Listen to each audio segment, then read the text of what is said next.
कौन से गांधी हैं? पूछे तो दादाजी वाली गांधी है या कौन जी वाली गांधी है? अगर कोर्ट का अपमान न किए होते और कोर्ट में माफी मांग लिए होते, आज इनकी ये दुर्दशा नहीं होती।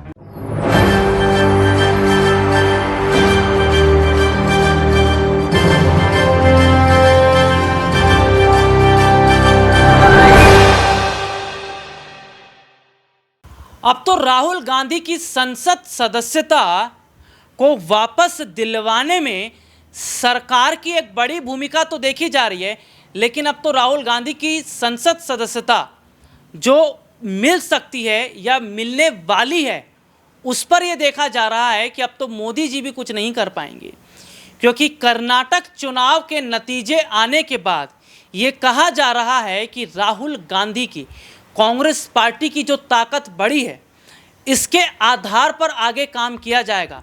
और क्या वाकई 2024 के लोकसभा चुनाव से पहले राहुल गांधी की एक बड़ी जीत हुई है? भले ही राहुल गांधी की संसद की सदस्यता चली गई हो, लेकिन उसके बावजूद भी राहुल गांधी ने अकेले मैदान में खड़े रहकर पूरे चुनाव को जीतने का काम किया। अकेले मैदान में खड़े होकर मोदी सरकार का सामना किया। संसद की सदस्यता खत्म होने के बावजूद भी राहुल गांधी ने हार नहीं मानी और कांग्रेस पार्टी को जो जीत दिलवाई है, पार्टी के तमाम नेताओं ने, जिसमें राहुल गांधी की बड़ी भूमिका मानी जा रही है, तो क्या इसे राहुल गांधी की जीत के तौर पर देखा जाए? और क्या वाकई अब राहुल गांधी को संसद की सदस्यता बहुत जल्दी वापस मिल जाएगी? नमस्कार, मैं हूं राहुल शर्मा, आप देख रहे हैं SPN न्यूज़ और स्वागत है आप सभी का आज की बड़ी खबर में। और बड़ी खबर की शुरुआत राहुल गांधी की संसद सदस्यता से। राहुल गांधी के लिए बड़ी खबरें निकलकर सामने आती है। कर्नाटक से जो खबर राहुल गांधी के लिए आई, वो खबर कुछ ऐसी थी कि जिसमें राहुल गांधी जश्न भी मना रहे थे, लेकिन दिल से जनता का आभार भी प्रकट कर रहे थे। लेकिन साथ ही साथ राहुल गांधी ने यह भी कह दिया कि जो लोग ये सोच रहे थे, जो लोग ये मान रहे थे कि संसद की सदस्यता खत्म होने के बाद राहुल गांधी जो हैं वो जनता तक पहुंच ही नहीं पाएंगे या जनता के बीच उनकी पकड़ ही नहीं हो पाएगी, आज उनका वो भ्रम टूटा। संसद की सदस्यता रद्द होने के बाद, खत्म होने के बावजूद भी राहुल गांधी ने मैदान छोड़ा नहीं और मैदान में अकेले दौड़ते रहे बिना किसी घोड़े के। और देखने को मिला कि जो घुड़सवार थे उनसे तेज राहुल गांधी आगे निकल गए और कर्नाटक के चुनाव को जीत लिया।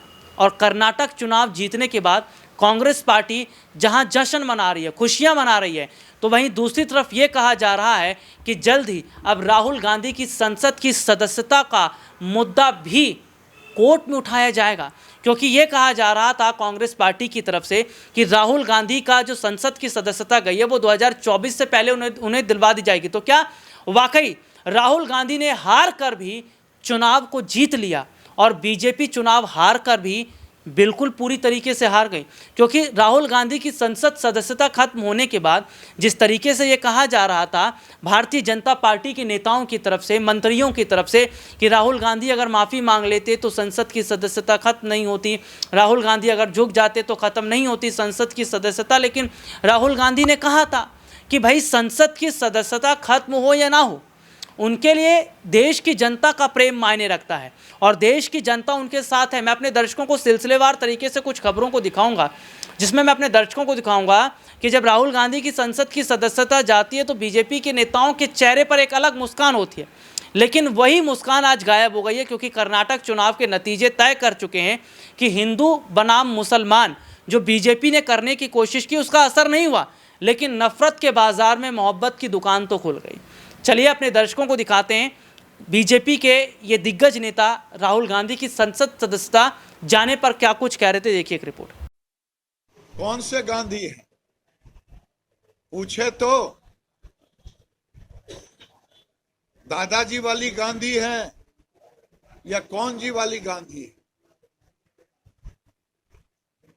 अगर कोर्ट का अपमान न किए होते और कोर्ट में माफी मांग लिए होते, आज इनकी ये दुर्दशा नहीं होती। सावरकर बनने में उनको कई जन्म लगेंगे। सावरकर ने जो यातना सही है, कभी सेलुलर जो जेल जाके देखें। सावरकर की तुलना कर रहे हैं अपने से।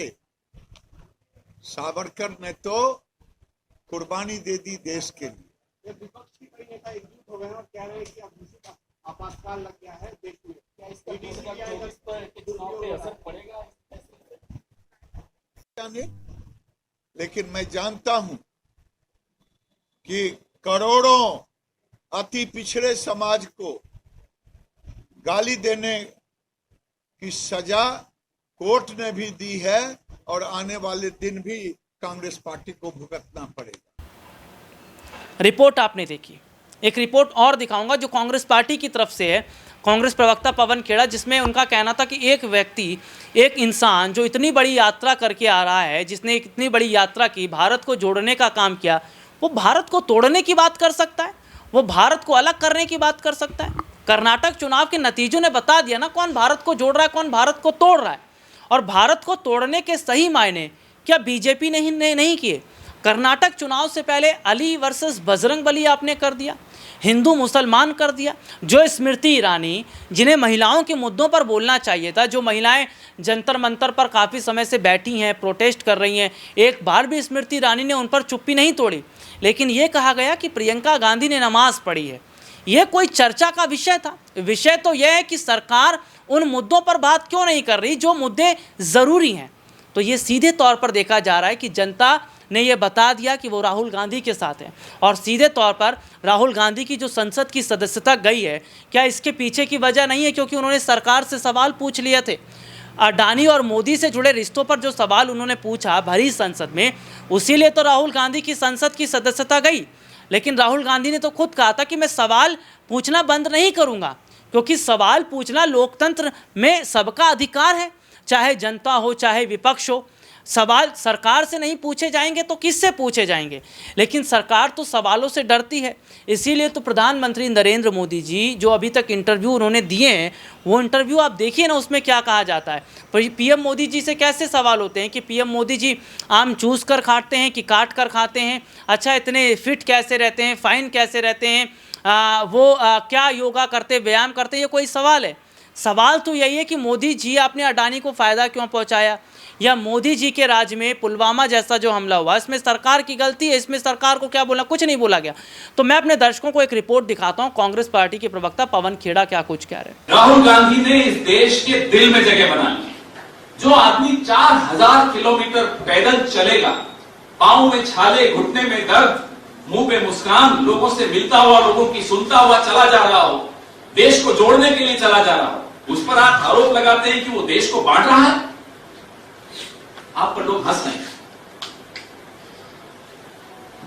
देश के सामने जो परिस्थिति आई है, जो समस्याएं आई हैं, बेरोजगारी का रिकॉर्ड जो टूटा है, 400 रुपए का सिलेंडर 1100 में बेच रहे हैं, इन सब से आप ध्यान हटाना चाहते हैं।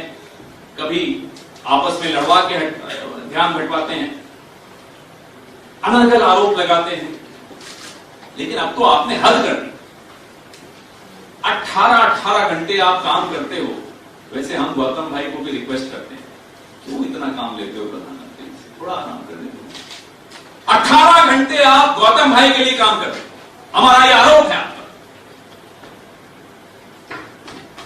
नहीं तो कोई कारण नहीं हो सकता कि 33 करोड़ LIC के पॉलिसी धारकों की आपको कोई चिंता नहीं है, SBI के खाता धारकों की आपको कोई चिंता नहीं है, पेंशन फंड तक का पैसा अदानी जी की कंपनियों में जा रहा है, आपको कोई चिंता नहीं। आपको चिंता नहीं है कि चीन का कोई नागरिक इन शेल कंपनीज में बैठा हुआ है, आप जानते हो, फिर भी आप चुप हो। CBI ने एक प्राथमिकी दर्ज की थी इसमें, लेकिन CBI तो साहब के हाथ के इशारे का इंतजार करती है। प्राथमिकी दर्ज हो गई, आज तक कोई कार्रवाई नहीं हुई। इसी केस में व्योम नाम की कंपनी है, VTPL नाम की कंपनी है, क्या हुआ उसमें हम जानना चाहते हैं। एक हिंडनबर्ग का हवा का झोंका आया तो देखिए क्या हालत हुई इस ग्रुप की। JPC अगर हो जाती तो दूध का दूध और पानी का पानी हो जाता। इस देश में रोजगार देने वाली 5 या 6 कंपनियों का नाम मैं आपसे अभी साझा करूंगा, कहीं उसमें एक भी कंपनी अदानी ग्रुप की नहीं है। जब वो रोजगार नहीं दे रहे, चीन का एक आदमी उनकी कंपनी में बैठा हो, अरबों रुपए के लोन बैंकों से ले रहे हो, LIC का पैसा ले रहे हो, SBI उनको पलक झपकाते ही लोन दे देता हो, कारण क्या है? लाभ किसको हो रहा है? देश को क्या मिल रहा है इससे बताइए? एक तिरंगा लपेट कर आकर बैठ जाना मतलब थोड़ा ही कि आप देश के लिए काम कर रहे हैं। कौन है ये चीन का नागरिक? कांग्रेस पार्टी के जानना चाहती है, देश का एक हिंदुस्तान का एक नागरिक जानना चाहता है कौन ये चीन का नागरिक? क्या रिश्ता है इनका गौतम अडानी से? क्या नरेंद्र मोदी को इस रिश्ते का पता है? पता है तो वो चुप क्यों है? कार्रवाई क्यों नहीं कर रहे?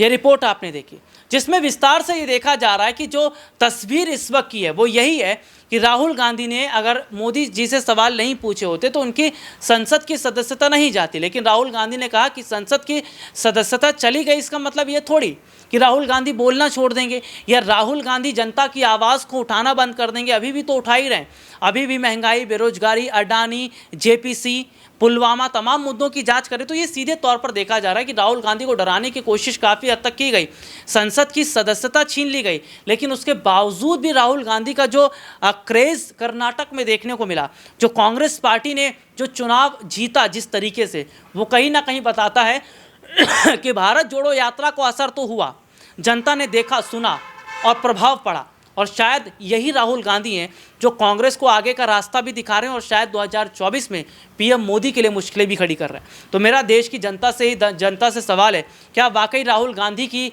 संसद सदस्यता पर फैसला जल्द नहीं आना चाहिए? क्या उन्हें संसद की सदस्यता नहीं मिलनी चाहिए? क्योंकि उन्होंने सवाल ही तो पूछा था सरकार से, और सरकार से सवाल पूछना कोई गुनाह थोड़ी है। या सरकार डर गई इसलिए संसद की सदस्यता को खत्म किया गया? आज के लिए इतना ही, आपसे फिर दोबारा मुलाकात होगी, तब तक के लिए इजाज़त दीजिए, नमस्कार।